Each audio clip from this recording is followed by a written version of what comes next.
সলাতের ব্যাপারে বক্তব্য শুনতো, নেশাদার দ্রব্যের ব্যাপারে বক্তব্য শুনতো, আরও ওলামায়ে কেরামগণ যে হিসাবে বক্তব্য রাখতেন সে বক্তব্য তারা আশা করি শুনতে পেত।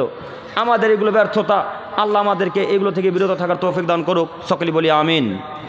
আল্লাহ আমাদেরকে কবুল করুক, সকলে বলি আমিন। সম্মানিত দিনী ভাই, এরপরের আয়াত মহান আল্লাহ তাআলা বলেন, মা সালাকাকুম ফি সাকার। একটু আমার দিকে তাকান।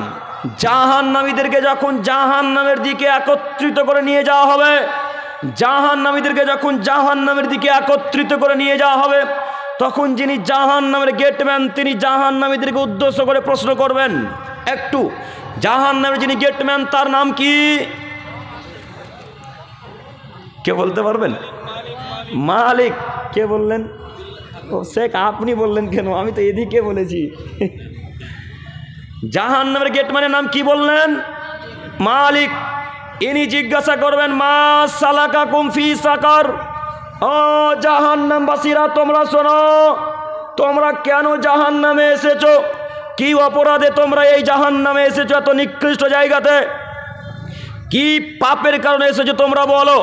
তখন যত জাহান্নামী থাকবে সবাই এক বাক্যে উত্তরে বলবেন, ক্বালু লাম নাকু মিনাল মুসাল্লিন। আমরা সালাত আদায় করতাম না, আমরা নামাজ পড়তাম না, এই কারণে জাহান্নামে এসেছি। কিসের কারণে? নামাজ পড়তাম না এই কারণে। আর কিসের কারণে? তারা আবারও বলবে, আমরা ফকির মিসকিনকে খাদ্য খেতে দিতাম না, এই কারণে আমরা জাহান্নামে এসেছি। এইভাবে একের পর এক সিরিয়াল আছে কিসের কারণে জাহান্নামে যেতে হবে। জরুরি এখানে একটি কথা বলি, আল্লাহ তাআলা বলছেন যারা নামাজ আদায় করে না তারা জাহান্নামে যাবে। তবে দোয়া করি আল্লাহ আমাদেরকে ক্ষমা করুক, সকলে বলি আমিন। সম্মানিত মুরব্বী সাহেব, সম্মানিত দিনী ভাই, এই আয়াতকে সামনে রেখে আপনাদেরকে বলতে চাইছি, জাহান্নাম অতীব ভয়াবহ জটিল কঠিন একটি জায়গা। জাহান্নাম অতীব জটিল কঠিন একটি জায়গা। অতএব জাহান্নামকে ভয় করে, জাহান্নামের আগুনকে ভয় করে, কবরের শাস্তিকে ভয় করে, কিয়ামতের মাঠকে মনে রেখে আজকে থেকেই আমরা 5 ওয়াক্ত সালাত আদায় করার চেষ্টা করব ইনশাআল্লাহ। সকলে বলি ইনশাআল্লাহ। ইনশাআল্লাহ। আল্লাহ তুমি আমাদের দিনী ভাই বোনদেরকে 5 ওয়াক্ত সালাত আদায় করার তৌফিক দান করো, সকলে বলি আমিন। সম্মানিত দিনী ভাই, সালাত আদায় না করলে জাহান্নামে যেতে হবে কথা আল্লাহ তাআলা বলেন। এরপর হাদিস আবু হুরায়রা রাদিয়াল্লাহু তাআলা আনহু থেকে বর্ণিত, তিনি বলেন রাসূল সাল্লাল্লাহু আলাইহি সাল্লাম বলেছেন, ইন্না আউওয়ালা মা ইউহাসাবু বিহিল আবদু বিসসালাতিহি ইয়াউমাল কিয়ামা। আদমের ছেলে মেয়ে তোমরা শোনো, কিয়ামতের মাঠে আল্লাহ সুবহানাহু ওয়া তাআলা সর্বপ্রথম যার হিসাব নিকাশ না হবে সেটা হলো সালাতের হিসাব। যেই বাক্য বাংলাতে প্রথমে বলছিলাম ওই বাক্য আরবিতে এবার আরবি করছি। একটু আমার দিকে তাকান, একটু আমার দিকে তাকান, নইলে হাদিসের অর্থ আপনি বুঝতে পারবেন না। মহান আল্লাহ রসুল সাল্লাল্লাহু আলাইহি সাল্লাম বলেন, ইন্না আউওয়ালা মা ইউহাসাবু বিহিল আবদু বিসসালাতিহি ইয়াউমাল কিয়ামা। আল্লাহ সুবহানাহু ওয়া তাআলা কিয়ামতের মাঠে সর্বপ্রথম হিসাব নিকাশ নেবেন সালাতের। ফাইন সালাহাত কদ আফলাহা। যদি সালাতের হিসাব আল্লাহ তাআলা কবুল করে নেন, যদি নামাজের হিসাবকে আল্লাহ তাআলা কবুল করে নেন, তাহলে পৃথিবীতে যত ইবাদত আছে, পৃথিবীতে যত ভালো কর্ম করেছেন, পৃথিবীতে যত ভালো আমল করেছেন, সব আমলকে আল্লাহ তাআলা কবুল করে নেবেন। সব আমলকে আল্লাহ তাআলা, সব আমলকে আল্লাহ সুবহানাহু ওয়া তাআলা কবুল করে নেবেন। ওয়াইন ফাসাদাত ফাকাদ খাবা ওয়া খাসিরা।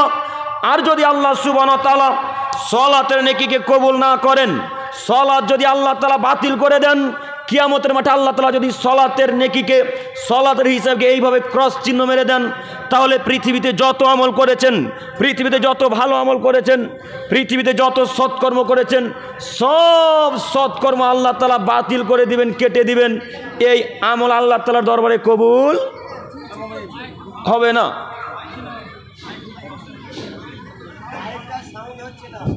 আমারও কথা বলতে কষ্ট হচ্ছে।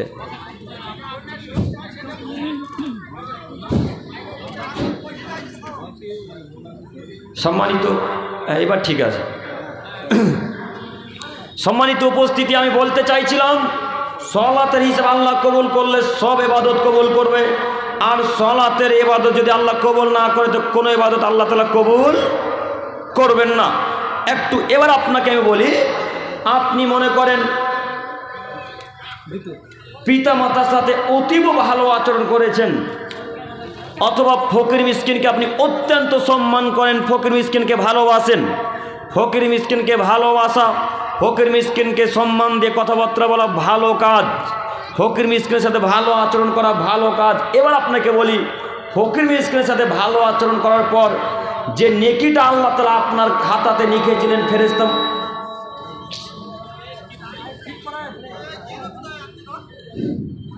যে নেকিটা আল্লাহ সুবহানাহু ওয়া তাআলার ফেরেশতা মণ্ডলীগণ লিখেছিলেন, এই নেকিটা আল্লাহ সুবহানাহু ওয়া তাআলা এখন কি করবেন? কেটে দিবেন। তাই আপনাকে আমি বারবার যে কথা বলতে চাচ্ছি সেটা হচ্ছে সলাত, নামাজ। নামাজকে যে কোনো মূল্যে কবুল করাতে হবে আল্লাহ তাআলার দরবারে। আব্দুল করিম ভাই, নামাজ যে কবুল করাবো তো কীভাবে আদায় করলে আল্লাহ কবুল করবেন? জি, আল্লাহ নবী সাল্লাল্লাহু আলাইহি সাল্লাম বলেন, সল্লু কামা রাআইতুমুনি উসাল্লি। পৃথিবীর মানুষ, আমি যেভাবে সলাত আদায় করছি সেইভাবে তোমরা সলাত আদায় করবে। পৃথিবীর মানুষ, আমি যেভাবে সলাত আদায় করেছি তোমরা ঠিক ওইভাবে সলাত আদায় করবে, তাহলে জান্নাত হবে। এবার আপনাকে বলি, আল্লাহর নবী সলাত কিভাবে আদায় করেছে আমরা তো দেখিনি। দেখেছি আল্লাহ নবীকে? আমরা আল্লাহ নবীকে দেখিনি, তো এখন কিভাবে সলাত আদায় করব? এবার আমাদেরকে দেখতে হবে যে আল্লাহর নবী সহিহ হাদিসে কি বলেছেন, আল্লাহ নবী সহিহ হাদিসে কিভাবে সলাত আদায় করতে বলেছেন, ঠিক ওইভাবে দেখে আমাদেরকে সলাত আদায় করতে হবে। সম্মানিত মুরব্বী সাহেব, এত বড় প্যান্ডেল করেছেন, এত টাকা খরচ করেছেন, লাখ লাখ কোটি কোটি টাকা খরচ করে প্রোগ্রাম দিয়েছেন, যদি সলাত আদায় না করেন তাহলে এই ইবাদত আল্লাহ তাআলার দরবারে কবুল হবে না। অতএব আপনাকে আমি বারবার বলতে চাইছি যে 5 ওয়াক্ত সলাত যে কোনো মূল্যে আদায় করতে হবে। পারবো ইনশাল্লাহ? পারবো না ইনশাল্লাহ? সবাই পাবো বলি ইনশাল্লাহ। ইনশাল্লাহ। আল্লাহ তুমি আমার দিনী ভাইদেরকে কবুল করো, মুরব্বী সাহেবদেরকে কবুল করো, সকলে বলি আমিন। সম্মানিত মুরব্বী সাহেব, সম্মানিত দিনী ভাই, এরপরের হাদিস আবু হুরায়রা রাদিয়াল্লাহু তাআলা আনহু থেকে বর্ণিত, তিনি বলেন, রাসূল সাল্লাল্লাহু আলাইহি সাল্লাম বলেছেন, as-salawatul khams, পৃথিবীর মানুষ 5 ওয়াক্ত সালাত যদি তোমরা আদায় করো, আল জুমাতু ইলাল জুমআ, এক জুমা থেকে আরেক জুমা পর্যন্ত, রমাদান ইলা রমাদান, এক রমজান হতে আরেক রমজান পর্যন্ত, মুকাফফিরাতুল লিমা বাইনাহুন্না ইযা ইজতুনিবাতিল কাবাইর, এই মধ্যবর্তী সময়ে যত পাপ হবে ছোট ছোট পাপগুলোর কাফফারা স্বরূপ হবে। হাদিস সহিহ মুসলিম ও মিসকাতের হাদিস। মনে হয় হাদিসের অর্থ বুঝতে পারেননি, তাই আল্লাহু আকবার বা সুবহানাল্লাহ মুখ দিয়ে বের হয়নি। আশা করি বুঝতে পারেননি না? আবার শোনেন, 5 ওয়াক্ত সলাত যদি কোনো মানুষ ফজর ওয়াক্তে সলাত আদায় করে, ফজর থেকে নিয়ে মাগরিব জোহর পর্যন্ত যত ছোট ছোট পাপ করবে, ফজর থেকে নিয়ে জোহর পর্যন্ত যত ছোট ছোট পাপ করবে, জোহরের সলাত যখনই আদায় করবে তখনই আল্লাহ সুবহানাহু ওয়া তাআলা ফজর থেকে নিয়ে জোহরের মধ্যে যত পাপ হয়েছে এই সব পাপ আল্লাহ তাআলা ক্ষমা করে দিবেন।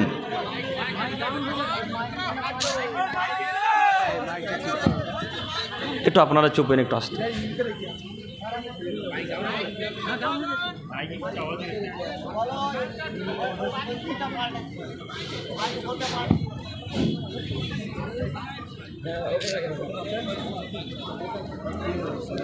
আওয়াজই হচ্ছে না, প্রথম থেকে আওয়াজে ডিস্টার্ব, প্রথম থেকে আওয়াজে ডিস্টার্ব, আমার গলাতে লাগছে।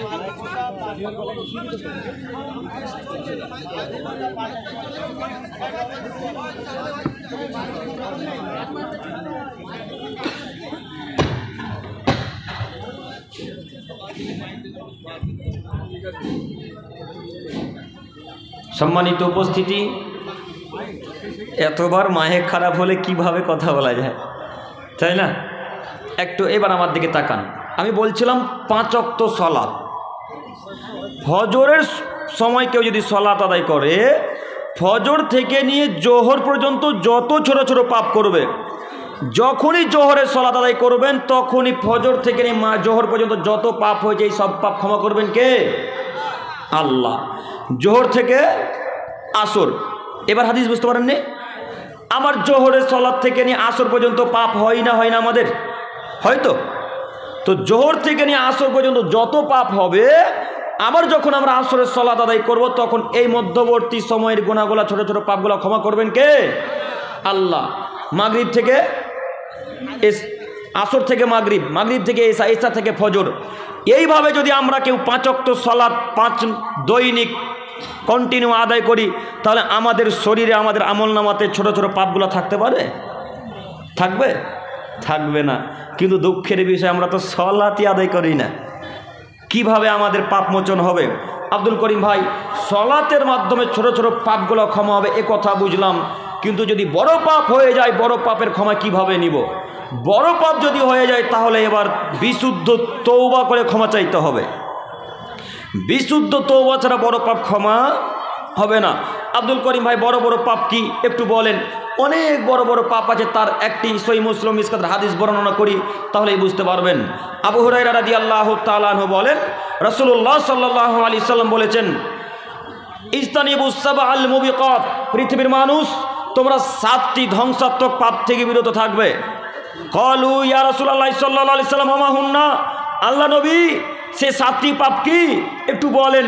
তখন আল্লাহ নবী সাল্লাল্লাহু আলাইহি সাল্লাম বললেন, আশ-শিরকু বিল্লাহ, প্রথম বড় পাপ হচ্ছে আল্লাহর সাথে শিরিক করা। পৃথিবীতে 7টি ধ্বংসাত্মক পাপ রয়েছে, এই 7টি ধ্বংসাত্মক পাপের কোনো মানুষ যদি একটি পাপ করে বসে তাহলে সে ধ্বংস হবেই, এ কথা মুহাম্মদ সাল্লাল্লাহু আলাইহি সাল্লাম বলেন। অতএব ধ্বংসাত্মক পাপের একটি বড় পাপ হচ্ছে শিরক, দ্বিতীয়তম পাপ হচ্ছে জাদু করা, অসিহির, জাদু করা, তৃতীয় নম্বর পাপ হচ্ছে কতলুন নাফস, মানুষকে হত্যা করা। এইভাবে সিরিয়াল বাই সিরিয়াল 7টি পাপ আছে। এরকম বড় বড় পাপ যদি হয়ে যায়, এইরকম বড় বড় পাপ যদি হয়ে যায়, মায়ের অবাধ্য যদি চলে যান, তাহলে এই মায়ের অবাধ্য চলার পাপ নামাজের মাধ্যমে আর ক্ষমা হবে না, তওবা করে ক্ষমা চাইতে হবে। মনে থাকবেন ইনশাল্লাহ। বড় পাপ হয়ে গেলে তওবা করে আল্লাহর কাছে ভিক্ষা চাইতে হবে। বড় পাপ হলে আল্লাহর কাছে তওবা করে ভিক্ষা চাইতে হবে, নচেত এই বড় পাপ আল্লাহ তাআলার দরবারে এই বড় পাপ আল্লাহ তাআলা সালাতের মাধ্যমে ক্ষমা করবেন না। সম্মানিত দিনী ভাই, একটু আমার দিকে তাকান। এখানে একটা আপনাকে কথা বলি, যদি বড় পাপ হয়েই যায়, শিরকের মতো জঘন্যতম অপরাধ যদি হয়ে যায়, পিতামাতার অবাধ্য যদি চলে যায় আমরা কোনোদিন কখনো, তাহলে সঙ্গে সঙ্গে পিতামাতার কাছে ক্ষমা ভিক্ষা চেয়ে আল্লাহর কাছে ক্ষমা ভিক্ষা চাইব। শিরকের মতো বড় অপরাধ হয়ে গেলে সঙ্গে সঙ্গে আল্লাহর কাছে ভিক্ষা চাইব, আল্লাহ তুমি আমাদেরকে ক্ষমা করো। কেন? শিরকের পাপ করে যদি মৃত্যুবরণ করেন তাহলে জান্নাত আর হবে না। শিরকের মতো বড় অপরাধ করে যদি মৃত্যুবরণ করেন তাহলে জান্নাত হবে না। প্রমাণের আল্লাহ নবী সাল্লাল্লাহু আলাইহি সাল্লাম বলেন, জাবের রাদিয়াল্লাহু তাআলা আনহু থেকে বর্ণিত, তিনি বলেন রাসূল সাল্লাল্লাহু আলাইহি সাল্লাম বলেছেন, মান মাতা ইউশরিক বিল্লাহি সাইয়ান দাখালান নার। পৃথিবীর মানুষ, তোমাদের মধ্যে যদি কোনো মানুষ বিন্দু মাত্র শিরক করে মারা যায়, তোমাদের মধ্যে যদি কোনো মানুষ বিন্দু মাত্র শিরক করে মারা যায়, তাহলে সে জাহান্নামে যাবেই, এ কথা মুহাম্মদ সাল্লাল্লাহু আলাইহি সাল্লাম বলেন। পরের অংশে আল্লাহ নবী সাল্লাল্লাহু আলাইহি সাল্লাম বলেন, ওমান মাতা লা ইউশরিক বিল্লাহি সাইয়ান দাখালাল জান্নাহ।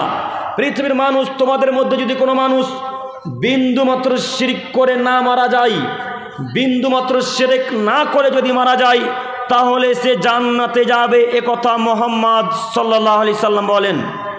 অতএব এই সহিহ মুসলিম ও মিসকাতের হাদিসকে সামনে রেখে আপনাকে আমি অনুরোধ করে বলতে চাইছি যে শিরকের পাপ যদি অজান্তে হয়ে যায়, ছোট হোক কিংবা বড়, ছোট শিরক হোক কিংবা বড় শিরক হোক, যদি আমাদের অজান্তে ছোট শিরক বা বড় শিরকের মতো অপরাধ হয়ে যায়, সঙ্গে সঙ্গে আমরা কার কাছে ক্ষমা চাইব? আল্লাহর কাছে। সঙ্গে সঙ্গে আল্লাহকে বলবো, আল্লাহ তুমি বড় দয়াবান, তুমি বড় ক্ষমাবান, তুমি বড় রহমান। আল্লাহ এই পাপ হয়ে গেছে, মাবুদ বুঝতে পারিনি শিরক এত বড় পাপ। আল্লাহ শিরক এত বড় পাপ, বুঝতে পারিনি, তুমি আমাকে ক্ষমা করো। এইভাবে আল্লাহর কাছে কান্নাকাটি করে ক্ষমা চাইতে পারবো না ইনশাল্লাহ? ইনশাল্লাহ ক্ষমা চাওয়ার চেষ্টা করতে হবে। কেন? শিরক করে যদি মারা যান তাহলে কিন্তু জাহান্নামে যেতে হবে, এ কথা মাথায় রেখে দিবেন। অতএব প্রতিদিন প্রত্যেক ওয়াক্তে আল্লাহকে বলেন, আল্লাহ অজান্তে যদি কোনো শিরক করে থাকে আল্লাহ তুমি শিরকের পাপকে ক্ষমা করিও। আল্লাহ অজান্তে যদি কোনো শিরক করে থাকে মাবুদ শিরকের পাপকে ক্ষমা করো। এইভাবে আল্লাহর কাছে দোয়া করবেন ইনশাআল্লাহ। ইনশাআল্লাহ। সম্মানিত দিনী ভাই, এরপরের হাদিস উকবা ইবনে আমির জুহানী রাদিয়াল্লাহু তাআলা আনহু থেকে বর্ণিত। তিনি বলেন রাসূল সাল্লাল্লাহু আলাইহি সাল্লাম বলেছেন, মা মিন মুসলিমিন ইয়াতাওয়াদ্দাউ ফায়ুহসিনু ওযুআ, তোমাদের মধ্যে কোনো মুসলমান মানুষ যদি উত্তম রূপে ওযু করে, একটু আমার দিকে তাকান, খুব মূল্যবান গুরুত্বপূর্ণ হাদিস বলতে যাচ্ছি, সহিহ মুসলিম ও মিসকাতের হাদিস, একটু আমার দিকে তাকান। উকবা ইবনে আমির জুহানী রাদিয়াল্লাহু তাআলা আনহু বলেন রাসূল সাল্লাল্লাহু আলাইহি সাল্লাম বলেছেন, মা মিন মুসলিমিন ইয়াতাওয়াদ্দাউ ফায়ুহসিনু ওযুআ, তোমাদের মধ্যে যদি কোনো মুসলমান মানুষ সুন্দর করে উত্তম রূপে ওযু করে, শর্ত কিন্তু মুসলমান, মা মিন মুসলিমিন, তোমাদের মধ্যে কোনো মুসলমান মানুষ যদি উত্তম রূপে ওযু করে, সুম্মা ইয়াকুমু, তারপরে দাঁড়িয়ে যায়, ফায়ুসল্লি রাকাতাইন, দাঁড়িয়ে 2 রাকাত যদি সালাত আদায় করে। একটু আমার দিকে তাকান, আপনারা কথা বলছেন কেন? একটু আমার দিকে তাকান। তোমাদের মধ্যে যদি কোনো মুসলমান মানুষ সুন্দর করে ওযু করে, সুন্দর করে ওযু করার পর দাঁড়িয়ে সুম্মা ইয়াকুমু ফায়ুসল্লি রাকাতাইন, 2 রাকাত সালাত যদি আদায় করে, মুকবিলুন আলাইহিমা বিকলবিহি ওয়া ওয়াজহিহি, অন্তর থেকে আল্লাহকে খুশি করার জন্যে, অন্তর থেকে আমাদের রবকে খুশি করার জন্য যদি কোনো মানুষ দাঁড়িয়ে 2 রাকাত সালাত আদায় করে, মুহাম্মদ সাল্লাল্লাহু আলাইহি সাল্লাম বলছেন, ইল্লা ওয়াজাবাত লাহুল জান্নাহ, তাহলে তার জন্য আল্লাহ তাআলা জান্নাতকে ওয়াজিব করে দিলেন। আল্লাহু আকবার। হাদিসের অর্থ আমি এখনো বুঝতে পারেননি। হাদিসের অর্থ বুঝতে পেরেছেন?